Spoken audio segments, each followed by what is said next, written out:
पंजाब में ही एक ऐसा वाक़या हुआ कि बड़ा कंट्रोवर्शियल बन गया चौधरी साहब, और वो था मलाला यूसुफजई की किताब के अंदर तस्वीर आना, और उसके बाद वो सारी किताबें जो है वो गायब हो जाती हैं। कहा जाता है कि जी इन्होंने एनओसी नहीं लिया था इसलिए हमने ये किताबें हटा दी हैं। Fawad Chaudhry federal minister for information, उनकी तरफ से बड़ा सख्त रद्द-ए-अमल आया है इस पर। आप क्या कहते हैं, was this the right step, considering कि आप एक बड़े, एक तो इनलाइटन शख्सियत हैं, दूसरा आप इंग्लिस्तान में बड़े अरसे रह कर आए हैं, तो आपको पता है कि मलाला यूसुफजई को इंटरनेशनली पाकिस्तान के हवाले से एक बड़ी पॉजिटिव फिगर के तौर पर जाना जाता है। देखिए जी, मलाला यूसुफजई के साथ मैं तो जहाँ तक मैं जानता हूँ, आपको मालूम होगा कि 2014 और 2013 में जब मैं GSP प्लस की कैंपेन कर रहा था, तो वहाँ पर यूरोपियन यूनियन ने उनको एक जो है बहुत बड़ा अवार्ड देने के लिए वहाँ पर बुलाया था। तो मैंने मलाला से बात की, मैं उसको मिला, मैंने कहा कि आप भी हेल्प करें हमारी इस GSP प्लस में। तो शी वॉज़ वेरी काइंड। जब उसने पार्लियामेंट में तकरीर डिलीवर की तो उन्होंने मेरा मेंशन किया कि गवर्नर पंजाब यहाँ पर बैठे हैं, और उसके बाद जो हमारा पाकिस्तान का एक प्रो पाकिस्तानी ग्रुप था, उन्होंने मुझे कहा कि वो चाहते हैं कि मलाला उनको एक रिसेप्शन देना चाहते हैं। तो मेरी रिक्वेस्ट पे मलाला जो हैं उस रिसेप्शन में भी आई। लेकिन जहाँ तक इस कंट्रोवर्सी का ताल्लुक है, मेरे ख्याल में ये बेहतर ये है कि चूँकि फ़ैसले जो हैं गवर्नर ने तो नहीं करने होते इन चीज़ों पे, ये इस पे बेहतर जवाब जो है फवाद चौधरी साहब दे सकते हैं या पंजाब की हुकूमत। लेकिन गवर्नर साहब, education is very close to your heart, I know this much. आपने एजुकेशन के लिए पंजाब के अंदर यूनिवर्सिटीज़ वगैरह के लिए काम बहुत किया है और अभी भी आप लगे हुए हैं। I know what your efforts are. इसीलिए आई थिंक ये सवाल एटलीस्ट आपकी अपनी राय, एक पर्सनल राय तो आप दे ही सकते हैं ना। देखें, आप मुझे मेरा ख्याल है कंट्रोवर्सी में लेके जाना चाहती हैं। हायर एजुकेशन जो है उसमें अगर ये इसका मामला हायर एजुकेशन से होता तो मैं यकीनी तौर पर अपना व्यू पॉइंट भी देता और जो मैं मुनासिब समझता उस पर एक्शन भी लेता। लेकिन चूँकि हायर एजुकेशन से ये मुतल्लिका सवाल नहीं है, और मुझे बड़ा इस बात पे फ़ख्र है कि जितने भी हमने वाइस चांसलर देखे, जब मैं चांसलर बना था तो उस वक्त हमारे 12 से ज़्यादा यूनिवर्सिटियों में एडहॉक बेसिस पे वाइस चांसलर लगे हुए थे। मैंने तमाम वाइस चांसलर जो हैं परमानेंट लगाए हैं, और फिर मेक श्योर किया है कि उनको मेरिट पे जो है उनको लगाया गया है। और माशाल्लाह अब यूनिवर्सिटीज़ जो हैं एक बहुत, मैं समझता हूँ, ज़बरदस्त काम कर रही हैं। और सबसे खुशी की बात यह है कि अब जो टॉप रैंकिंग 500 यूनिवर्सिटीज़ हैं उनमें पंजाब की और पाकिस्तान की बहुत सी यूनिवर्सिटी जो हैं उसमें शामिल हैं। और मैं समझता हूँ कि एजुकेशन के अदारे जो हैं हमारे हायर एजुकेशन के माशाल्लाह बड़े सेटिस्फैक्ट्री जो हैं रन कर रहे हैं। राइट। अच्छा गवर्नर साहब, वैसे बड़ी खूबसूरती से आपने इस जवाब को गोल किया, but you are an expert of that. मैं एक और सवाल करूंगी जो कि हर कोई पूछ रहा है, पिछले 3 साल से पूछ रहा है, और वो सवाल मैं इसलिए रख रही हूँ, you know, for the sake of clarity after 3 years। वो यूनिवर्सिटी बनाना था गवर्नर हाउस को भी, और आपने तो वैसे पब्लिक को भी ओपन किया गवर्नर हाउस, उसका कुछ बना गवर्नर साहब, या आप वो समझे कि वो नहीं होना? देखिए, मेरा अपना जो पॉइंट ऑफ व्यू है, मैं तो समझता हूँ कि लाहौर में पहले ही ज़्यादा यूनिवर्सिटियाँ हैं। अगर हमने यूनिवर्सिटीज़ बनानी है तो हमारी हुकूमत ने बड़ा अहम फैसला किया है कि हम हर डिस्ट्रिक्ट में, पंजाब के 36 डिस्ट्रिक्ट हैं, हर डिस्ट्रिक्ट में यूनिवर्सिटीज़ जो हैं बनाएंगे।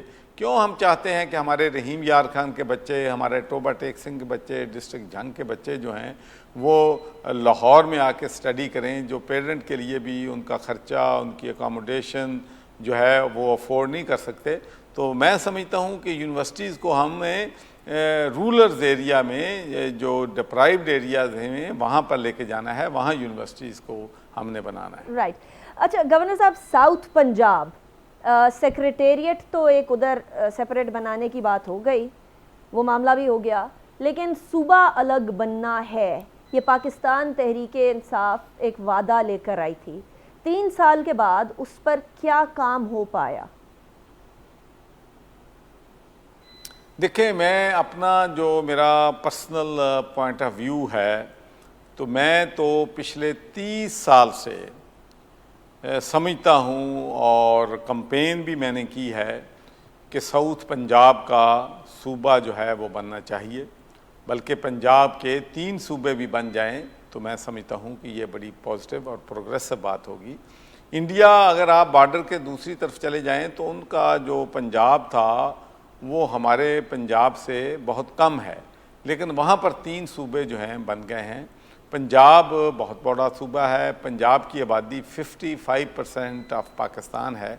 तो मैं समझता हूँ कि सूबों का बनना जो है ये पाकिस्तान के लिए भी और पंजाब के लिए भी मैं समझता हूँ कि एक अच्छा फ़ैसला होगा, इसलिए कि एडमिनिस्ट्रेशन पॉइंट ऑफ व्यू से अगर आप देखें कि रहीम यार खां में जो लोग रहते हैं तो उन लोगों के लिए, बहावल नगर लोगों के लिए जो है इधर लाहौर में आना एक बहुत बड़ा चैलेंज होता है। तो अब चूँकि फ़ैसला हो गया है कि एक सेक्रेटेरिएट जो है मुल्तान में बनेगा, एक सेक्रेटेरिएट जो है बहावलपुर में बनेगा, तो मैं समझता हूँ कि बिल्कुल सही बात है कि सूबा तो अभी तक हम डिलीवर नहीं कर सके, लेकिन this is at least we should acknowledge कि this is the right step in the right direction. Right, लेकिन गवर्नर साहब रुकावट क्या है? क्योंकि ऑब्वियसली यहाँ कोई भी काम करना आसान नहीं होता और कोई भी चेंज करना, वो भी इतनी बड़ी चेंज करना आसान काम नहीं है। वी डू अंडरस्टैंड दैट, लेकिन आप अगर पिन पॉइंट करें कि ये रुकावट है इसलिए अभी तक जनूबी पंजाब सूबा नहीं बन सका, तो वो क्या रुकावट होगी? देखें, बात यह है कि वो ओल्ड सेइंग है, where there is a will there is a way. So you're saying तो there's ये no तो will? बात दुरुस्त है कि कोई रुकावट तो अगर आपकी विल हो तो फिर काम जो है वो हो जाता है, लेकिन मुश्किलात इसमें एक तो ये है कि 2/3 मेजॉरिटी जो है पाकिस्तान तहरीक इंसाफ के पास ना तो पंजाब में है ना फेडरल गवर्नमेंट में है, और जो भी रेजोल्यूशन मूव करना है उस पर 2/3 मेजॉरिटी जो है पाकिस्तान तहरीक इंसाफ को पंजाब में भी दरकार है और फेडरेशन में भी दरकार है। तो एक तो मैं समझता हूँ कि शायद ये इशू जो है ये सूबा बनाने के रास्ते में रुकावट है, और भी कई और मसले मसाइल होंगे, लेकिन मैं फिर भी अपना जो मेरा पॉइंट ऑफ व्यू है मैं समझता हूँ कि हमारे मैनिफेस्टो में है और सूबा जो है वो बनना चाहिए। राइट चौधरी साहब, इसी पॉइंट पे हम पंजाब वाले टॉपिक को ज़रा रैप अप करके अब ज़रा नेशनल पॉलिटिक्स पे चलेंगे। आपका एक कमेंट है कि पाकिस्तान तहरीक इंसाफ ही आज़ाद जम्मू और कश्मीर में जीतेगी, ये किस हद तक सही होगा, इस पर बात करेंगे लेकिन एक ब्रेक के बाद।